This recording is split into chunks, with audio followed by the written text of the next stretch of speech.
ามเคยเนาะตื่นแต่เช้าลุกมาเฮ็ดอาหารเพื่อให้ลูกไปโรงเรียนสิว่าเช้าก็บ่เช้าหลายเนาะ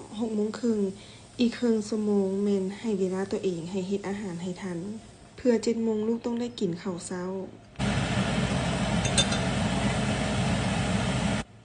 ถึงว่าร่างกายจะยังบ่พร้อมแต่ก็เป็นเวียกที่ต้องได้เฮ็ดเนาะเด้พอแต่เว้าก็อยากนอนแล้วเด้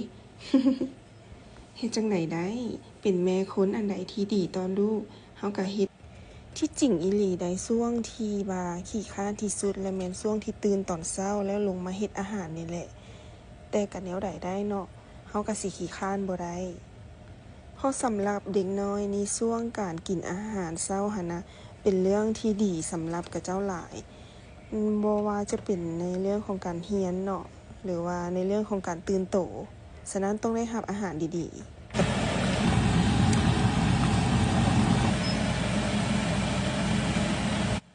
ยังมีบ่น้อคนที่คิดว่าการที่อยู่บ้านเป็นแม่บ้านในเรือนนี่นะสบายกว่าไปเฮ็ดเวียกนอกทางนี้บอกได้เลยว่าบ่สบายเมื่อยเช่นกันแถมยังได้ออกสังคมหน่อยอันนี้แม่นนั่นเฮาเว้าเพื่อ